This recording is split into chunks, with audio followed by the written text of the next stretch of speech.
Hello, Radhe Radhe everyone. कैसे हैं आप लोग? आई होप आप लोग बढ़िया होंगे and welcome back to my channel. तो अभी लास्ट को एंड 17 को 18 को 19 को जब एग्ज़ाम हुआ है, तो उन सब का मैंने एनालिसिस मतलब जो जैसे भी लोगों ने बताया कि कैसा एग्ज़ाम हुआ, कैसा क्या हुआ। लेकिन मोस्टली लोगों का सुनने में आ रहा है कि एग्ज़ाम बहुत ईज़ी है, तो बहुत मतलब अच्छा फ़ील हो रहा है कि थैंक गॉड। बट अभी 31st को या 24 को आगे जब भी एग्ज़ाम है, उस दिन क्या होगा, कैसा एग्ज़ाम होगा, इसका कोई आइडिया नहीं है। और दूसरी बात ये भी है कि नॉर्मलाइज़ेशन होगा अगर किसी की शिफ्ट ईज़ी भी आ जाती है या डिफ़िकल्ट भी आती है, और मुझे लगता नहीं है कि इतना ईज़ी आएगा क्योंकि वैकेंसीज़ कम हैं और कैंडिडेट ने फॉर्म फिल अप किया है वो मतलब लाखों में है, तो इतना ईज़ी तो नहीं आएगा। अब आगे की शिफ्ट हो सकता है ये डिफ़िकल्ट कर दें। तो मतलब लोगों की जैसे लोगों ने रिव्यू दिया है या एनालिसिस आया है, उस बेसिस पे अगर आप अपनी तैयारी करोगे तो कुछ भी हो सकता है। तो इसलिए हमेशा अपने लेवल को हाई मतलब जितना ही मुश्किल आप पढ़ सकते हो, उतना पढ़ना, क्योंकि आगे मतलब प्रिडिक्शन तो सभी करते हैं, बट किसी का सही प्रिडिक्शन हो या ना हो ये नहीं कह सकते ना कि सबका सही प्रिडिक्शन हो। ज़रूरी नहीं है कि आगे जिनका एग्ज़ाम है उनका पेपर ईज़ी ही हो। तो दोनों चीज़ों को साथ में लेकर चलना है। अगर अगर आप डिफ़िकल्ट पढ़ के जाते हो, ईज़ी आ जाता है तो अच्छा है, आप आपका फिर तो आप टॉप ही करोगे ना। बट अगर आप ईज़ी पढ़ के जाते हो, डिफ़िकल्ट आ जाएगा, तो फिर लास्ट लॉस हो जाएगा ना अपन लोग का। इसलिए हमेशा मतलब थोड़ा-सा लेवल को मतलब जो पिछले एग्ज़ाम हुए हैं, उन पे डिपेंड नहीं रहना है, अपना लेवल अच्छा खासा और हाई रखना है कि अच्छा डिफ़िकल्ट से डिफ़िकल्ट पढ़ के जाना है। और एग्ज़ाम अगर ईज़ी आता है तो वेल एंड गुड, डिफ़िकल्ट आता है तो फिर भी हम कर ले जाएँगे, ऐसा सोच कर चलना है, ठीक है? तो कुछ मैंने टॉपिक्स देखे हैं जो एग्ज़ाम में आए हैं, तो काफ़ी कमेंट आ रहे थे कि करंट अफेयर्स में क्या करें, क्या नहीं करें। तो मैंने थोड़े बहुत टॉपिक्स आपके लिए सजेस्ट करे हैं, जिससे मोस्टली क्वेश्चन अभी लास्ट के जो भी सेट हुए हैं, वो पूछे गए हैं।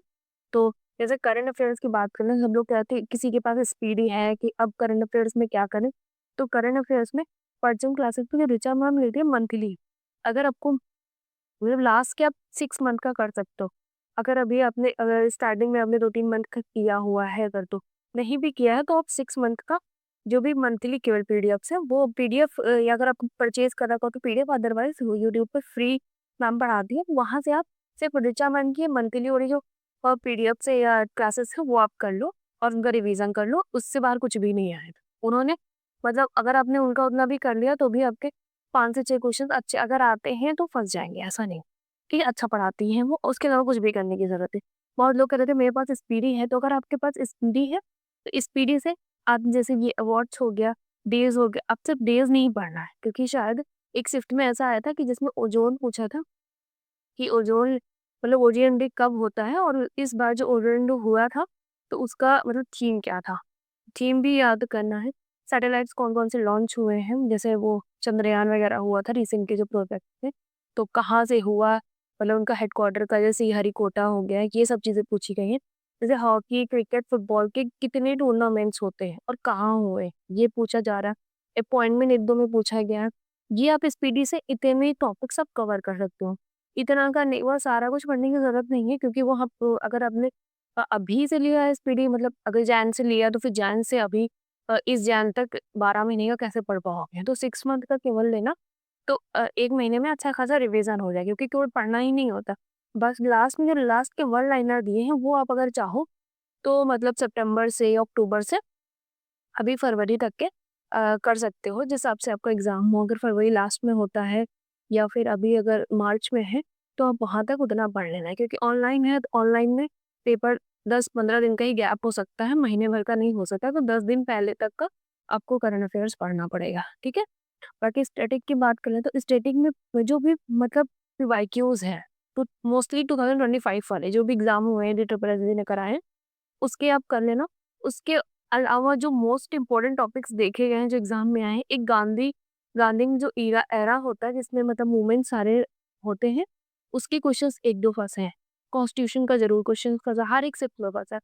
और मिडिवल और मॉडर्न हिस्ट्री में जैसे मुगल एम्पायर से काफ़ी क्वेश्चंस आए हैं, ठीक है?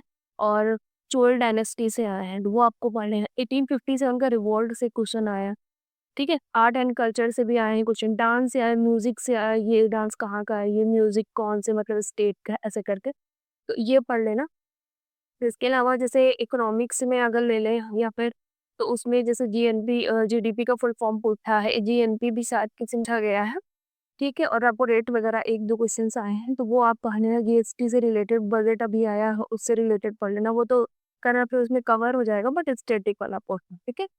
सीडीपी में मनु मैम बहुत अच्छा करा रही है, मैंने उनकी लास्ट की काफ़ी क्लासेस देखी हैं, यहाँ भी 2-4, तो मुझे अच्छा लगा उनका कॉन्सेप्ट, और काफ़ी ऐसी चीज़ें हैं कि आपको लगेगा अरे ये तो मैंने पढ़ा ही नहीं हुआ है, तो वो अगर आप कर लोगे तो मनु मैम से वो आपका कवर हो जाएगा। बाकी एनआईओस आप एक हिमांशु सर है और पढ़ने करके उनका यूट्यूब चैनल है, वहाँ से उनसे ये कर लेना, एनआईएस के क्वेश्चंस उन्होंने करा रखे हैं, पीवाईक्यूज भी हैं और मतलब सेश भी करा रखे हैं, और गार्गी में उनसे एनआईएस कर लेना, मतलब अगर कर सकते हो तो कर लेना, अदरवाइज पीडीएफ से पढ़ लो, ठीक है। ज़्यादा टाइम है नहीं। बाकी मैथ्स की बात करते हैं तो मैथ्स में एसआई-सीआई से भी क्वेश्चंस आए, पार्टनरशिप से आए हैं, एवरेज से आए हैं, रेशियो एंड प्रोपोर्शन से आए हैं, पाइथन सिस्टम से आए हैं, बोर्ड एंड स्ट्रीम से भी क्वेश्चंस आए हैं, टाइम एंड वर्क से भी आए हैं, मेंसुरेशन से भी आए हैं और प्रॉफिट एंड लॉस से भी आए हैं। बट जो एवरेज के क्वेश्चंस था या फिर या रेशियो और प्रोपोर्शन, इसके जो क्वेश्चंस थे ये बहुत ट्रिकी थे। मतलब इसमें डायरेक्ट रेशियो नहीं दे रखा था, जैसे 1.73 करके था तो इसको फिर रेशो में कन्वर्ट करके वैसे करना था।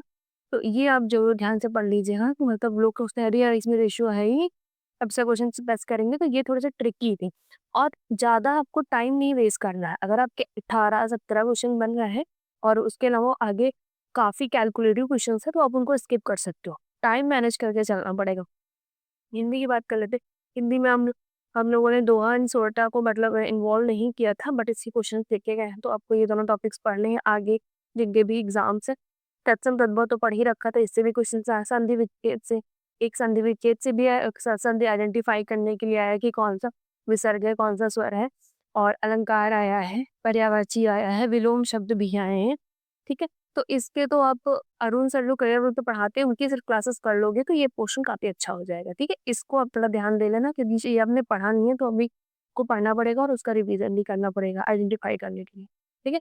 इंग्लिश में आप पीवाईक्यूज कर लेना, ठीक है। पीवाईक्यूज अगर आप कर लोगे तो आपके वोकैब काफ़ी अच्छे तैयार हो जाए, और इस मतलब जितने भी एग्जाम अभी जितने भी शिफ्ट हुए हैं उसमें सबसे ज़्यादा क्वेश्चन वोकैब के आए हैं, वोकैब के 7 से 8 क्वेश्चन है किसी भी फॉर्म में, मतलब अगर आरसी है तो आरसी के अंदर वोकैब पूछ लिया है, फिलर्स में भी कोई फीलिंग मतलब फिलर्स दिए हैं तो वो भी वोकैब के फॉर्म में दिए हैं। तो उससे वोकैब के काफ़ी क्वेश्चंस आए, मतलब 7 टू 8 क्वेश्चंस अपन कह सकते हैं, ठीक है। इडियम्स भी पूछा गया, वन वर्ड सब्स्टिट्यूशन के 2 से 3 क्वेश्चंस आए। आरसी तो चलो ठीक है 5 क्वेश्चन तो उसमें फँसने जिसमें से 2 वोकैब ही हुए, और फिलर्स वगैरह भी आया है। तो इसके सिर्फ पीवाईक्यूज कर लेना या फिर ये ब्लैक बुक है उससे कर लेना, तो वोकैब वगैरह हो जाएगी, ठीक है। रीजनिंग में वही एज़ यूजुअल जो पहले के टॉपिक्स थे, ठीक है। इनइक्वालिटी आई है, सीरीज़ आई है, स्लॉग आया है, और लेटर सीरीज़ आया है, कोडिंग डिकोडिंग आया है, वाटर इमेज आया है। मिरर इमेज नहीं आया है, बट वाटर इमेज आया है।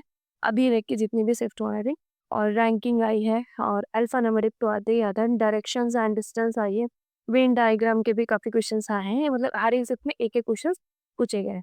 तो ये मैंने कुछ सेलेक्टेड टॉपिक हैं जो मोस्टली शिफ्ट में आए हैं, तो वो मैंने रखे हैं। आपको अगर इससे बेनिफिट होता है तो आप कर लेना। बाकी यहाँ पर मैंने कम टॉपिक्स ऐड किए हैं क्योंकि स्टैटिक आप पढ़ लोगे, अगर पीवाईक्यूज़ आपका अगर पीवाईक्यूज़ कर लोगे तो इसकी ज़रूरत नहीं पड़ेगी आपको, ठीक? तो पीवाईक्यूज़ में जैसे ज्योग्राफी में मतलब वो नदियाँ पूछी गई हैं या फिर वो कोल माइन्स पूछे गए हैं, ठीक है? स्टील प्लांट वगैरह पूछे गए हैं, इसके क्वेश्चन्स आए हैं ज्योग्राफी में, तो वो आप कर लेना। और कॉन्स्टिट्यूशन बता दिए, कॉन्स्टिट्यूशन में तो सब कुछ इन्वॉल्व हो जाएगा ना, जैसे प्रेसिडेंट, वाइस प्रेसिडेंट, गवर्नर हो गया, कहाँ से लिया है, ये सब सारी चीज़ें इसी में आ जाएँगी, क्योंकि एक ही क्वेश्चन आ रहा है बट पढ़ना तो पूरा पड़ेगा, पता नहीं अपने सिप में कौन-सा आ जाए, ठीक है? तो ये कुछ मैंने टॉपिक्स मतलब जितने भी सीक्वेंस से एनालिसिस करके लिखा है, और सबको टाइम मैनेजमेंट करना है, क्योंकि टाइम मैनेजमेंट बहुत ज़्यादा इशू कर रहा है। तो इसलिए 50 से कम में मतलब 50 45 डे कह सकते हैं, 45 से 50 मिनट, इसके बीच में आपको पार्ट ए सेक्शन कंप्लीट ही कर लेना, पार्ट ए आपको कंप्लीट ही कर लेना, क्योंकि पार्ट बी में ज़्यादा ऐसा नहीं है कि दोनों ही सेक्शन मतलब दोनों ही पार्ट ईज़ी आ जाएँगे, ये कहना गलत होगा। अगर पार्ट बी ईज़ी दे देंगे तो पार्ट ए डिफ़िकल्ट देते हैं। तो दोनों में अगर हम एवरेज मार्क्स ला पाएँगे तभी अपन के चांसेस हैं। और मैं फिर से वही चीज़ रिपीट कर रही हूँ कि पुराने जो पेपर हुए इन पे डिपेंड मत होना कि पेपर बहुत ईज़ी आया है, बहुत ईज़ी आया है, बहुत ईज़ी आया है। अगर कोई 15 क्वेश्चन मैथ में करके आ रहा है तो वो ईज़ी नहीं है, क्योंकि लोगों ने 18 से 19 क्वेश्चंस भी कर रखे हैं, ठीक है? तो सिलेक्शन उन्हीं का होगा ना।